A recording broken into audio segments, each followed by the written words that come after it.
Welcome to our podcast, Real Marriage Real Talk with Mr. and Mrs. Eagleton. Welcome back to our podcast, Real Marriage, Real Talk with Mr. and Mrs. Eagleton. Today we're going to be talking about getting through the first year of marriage after the honeymoon. Maybe the first years, but you are, I think for us, we didn't live together before we got married. Mm-hmm. And so when you return from your honeymoon and you're moving in together, some of it is, okay, now what?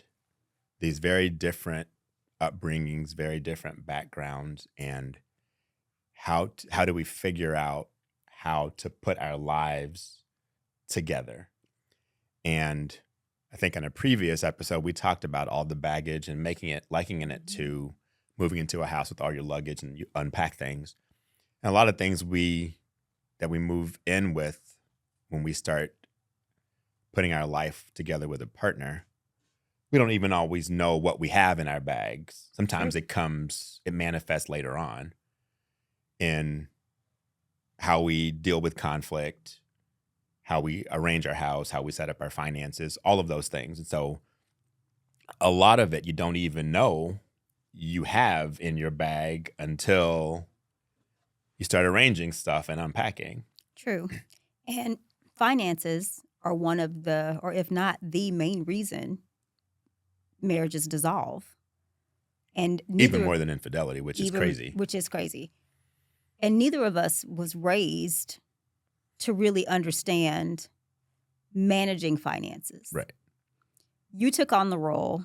He has a degree in finance. His undergrad is in finance. So for me, it made sense. But initially, he was telling me, you're not going to spend money for this. This part of this money is going into this account. You need to max out your 401k. You need to do this. And I was looking like, my money? I have worked since I was 14. Excuse me. Did I tell or did I strongly suggest? Oh, no, it was a mandate. 100%. So I was shocked. I was like, what's happening? I didn't sign up for this. What's happening? I need to see your refund department. Literally, how do I need exactly. What's the return policy on this situation? But yes. And I think it was an attempt to try to start our lives in the right direction. Not having had any of that. So honestly, I didn't grow up understanding. We didn't talk about credit. We didn't talk about money. We didn't grow up with any money. Right. So the money discussions were, we don't have any. It wasn't really necessary. Yeah, what it's like, what money? That's a short, what money? That's a short discussion. Right. Yeah. We don't have any. So we didn't grow up with money. Right. My parents didn't talk to us about protecting your credit. Parents talked to us about savings, about investing, any of that stuff. No. It was you do what you do. You do what you can to make ends meet. Yes. And you always had more month than money. I was just about to say, you're not even living paycheck to paycheck. You're living paycheck to almost paycheck. Please get me to the next check. It's a very different situation. Yes. And because of the way our school system is set up, you don't even learn those things. True. True. Like I honestly, in my opinion, some of the crap kids have to learn in public school is worthless stuff. For sure. I don't know if they teach these things now. When we were growing up, like we had to know the state bird, the state flower, the state tree, the state this. The state motto. You should have been the state motto. What kids should have been learning is about budgeting. How do you set this up? How do you have these accounts? How do you earn interest on this money? That should be something that's constantly taught. Right. And putting their brain so they can manage their lives better. But no. So I was getting a lesson at 23 years old, and I was not ready for that lesson. And because I didn't learn any of those things, and you didn't learn any of those things, we had already destroyed our credit by the time we got married.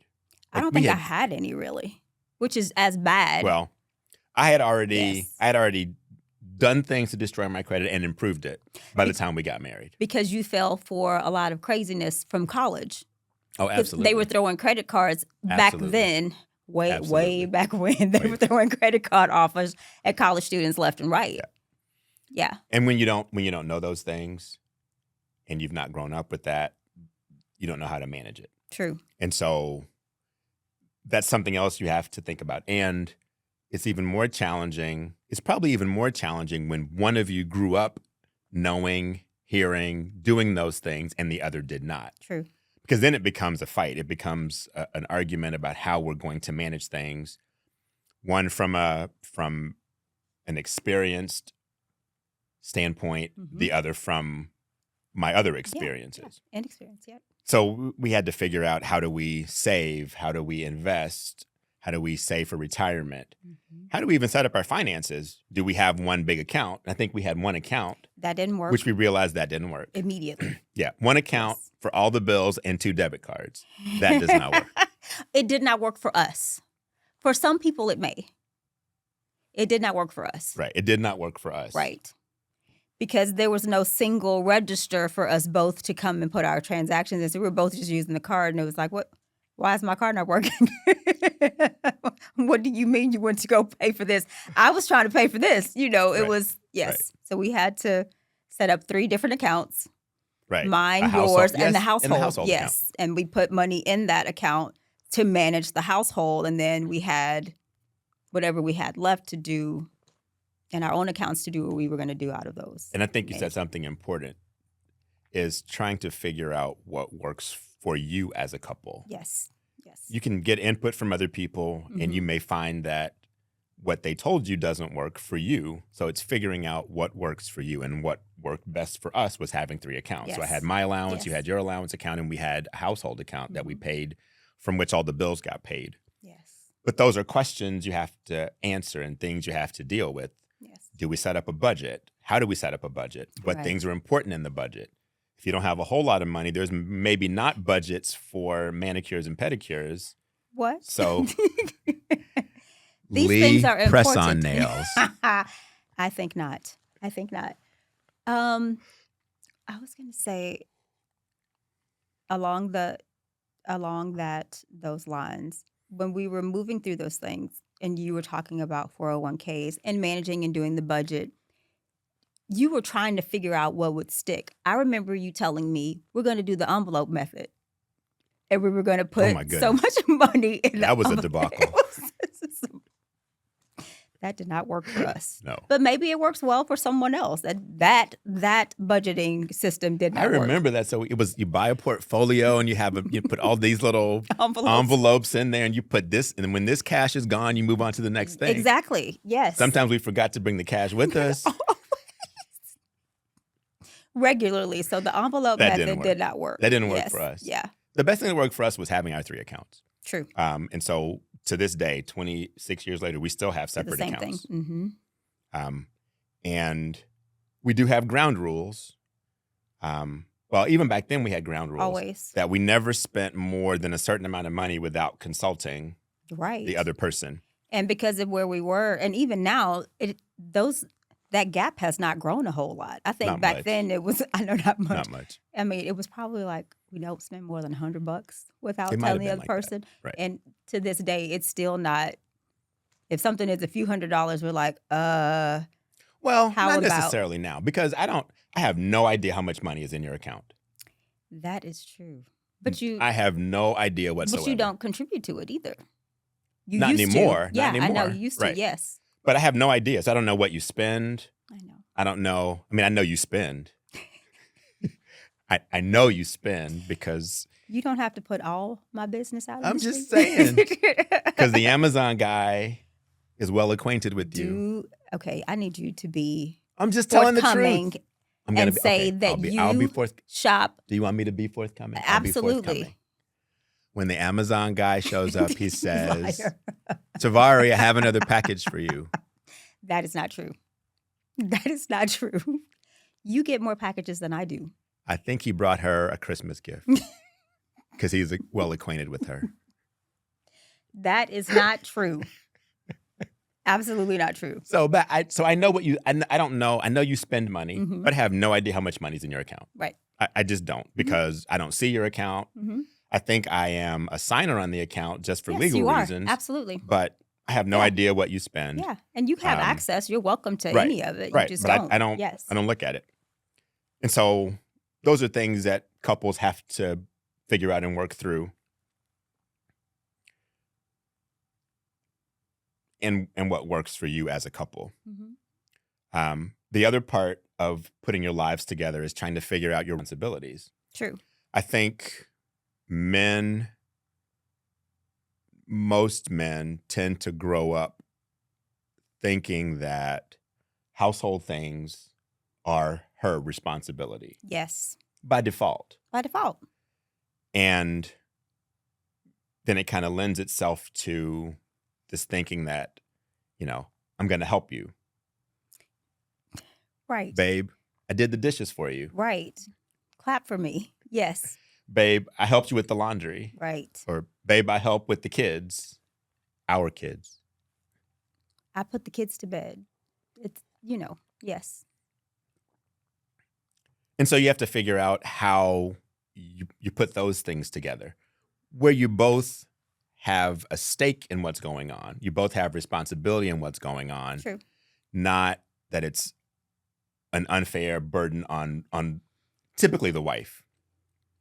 Almost always. I think, and I don't want to make this, women are born this way. From my experience, and I deal with women all day, every day, what I find is that the mental load of all things, or most of the things for managing a house, for managing a family, for managing a partnership, they fall on women. Like women will think about, what are we going to eat? What I need to get from the grocery store? We need more laundry detergent. This laundry needs to be taken care of. This has to be signed off on. It's all of these other things that are constantly going on in women's minds, always. And I don't think men are most men are really wired that way to think about all of those little things. I'll give you an example. I have never, up until now, which I still haven't really grasped it, worn contact lenses. In my purse for our kids, because the three of you wore contacts, I kept extra cases for contacts. I kept solution. I had bandages. I had Neosporin. I had Benadryl. I had a whole medical kit in my bag for just in case. And Mom, hold on, I could go and dig it out. It wouldn't have crossed your mind to have all of those things on hand to be able to take care of the family. I had my wallet. I mean, that'll do it too. But in the moment, then you have to go to a store and just handle that particular situation. But I had, everything in a bag ready to go in case of an emergency. I had someone mention, I've not read the book, mention the book Fair Play. Mm-hmm. And I asked her what it was about, and she said it was about the mental load that women carry in relationships. And when she described it to me, I still haven't read the book, but I started thinking about that in our relationship. And I considered myself to be an involved husband, father. Yes. But when she told me that, I did realize that I didn't think about things the way you thought about things. Right. When I'm at work during the day, almost never did I think, what is the family going to eat for dinner tonight? Mm-hmm. I almost never thought about what are the kids going to have for breakfast in the morning before they go to school, or a snack for when they get home, before they start homework. I didn't think about those things until she told me kind of the foundation of that book, and then I started realizing, even though I considered myself to be an involved husband, father, whatever, that I didn't carry that load. Mm-hmm. And which means somebody is carrying it, and it was you who was carrying it, even though you don't mention it. It becomes kind of default for you because nobody else is thinking about it.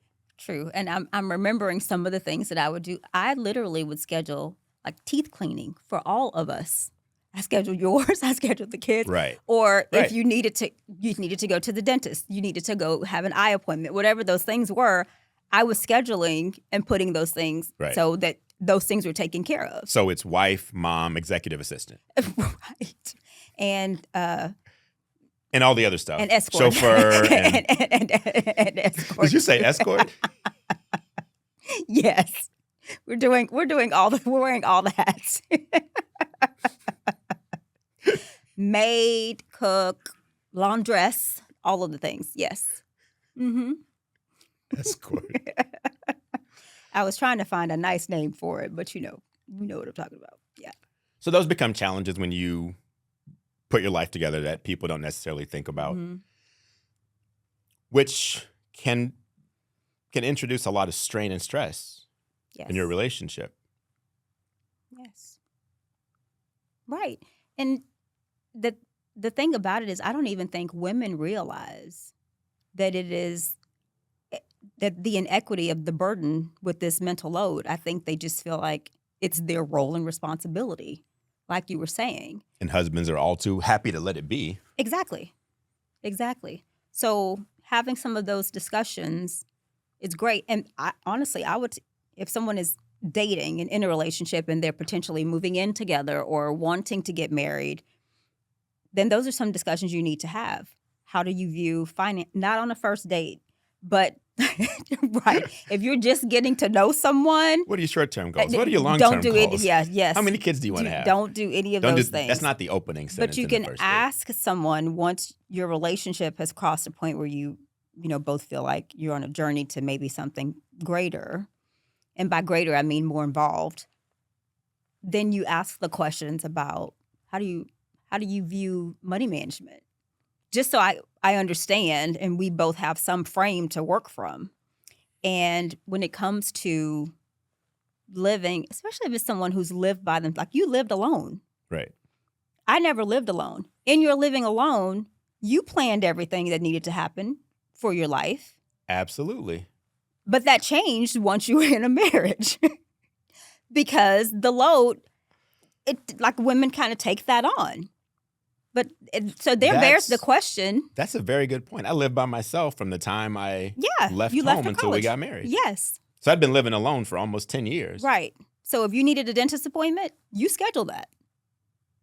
If you needed an eye appointment, you scheduled that. Your groceries, what you were going to eat for breakfast, for dinner, when your laundry needed to be done. Correct. Yes. Correct.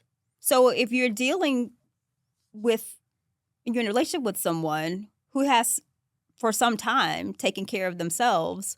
Why do they revert? Because it's easier.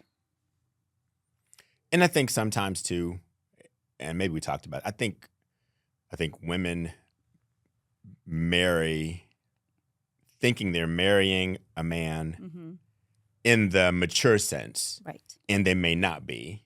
Right. They may be marrying a male who's not fully matured yet. Meaning, even if he's lived alone, some mom may come over and take care. Mom may come and do laundry. Mom may come and cook. Yes. And so, unfortunately, your wife just ends up being an extension of your mother in some regards, not the escort part. Right. Let's hope not. But Yes. But in all the other parts. Right. Like your wife ends up maybe becoming an extension of your mom. So she handles the things your mom used to handle for you. And you're happy to have her do that because I don't have to deal with it or do it. Yes. But then it's a really dysfunctional relationship with a wife who's playing all these roles. So now I have mother involved too. I'm a mom to a husband and the laundress, the executive assistant, all these things. True. And the flip side of that is sometimes men will or women will go into a relationship just hoping to be unburdened with everything. They want princess behavior or treatment. And that puts a large burden on the man. If she's saying, I don't want to work, I don't want to do this, I want to get my nails done, I want to travel, I want to, whatever she's wanting to do to have the life she's imagining for herself, right. And the burden that puts on her partner. Right. All of those things have to be considered. And they need to be talked about prior to moving in together or as you're trying to progress to the next phase of your relationship. Thank you on the Real Marriage, Real Talk with Mr. and Mrs. Eagleton. You can also follow us on TikTok, Instagram, and YouTube at Mr. and Mrs. Eagleton.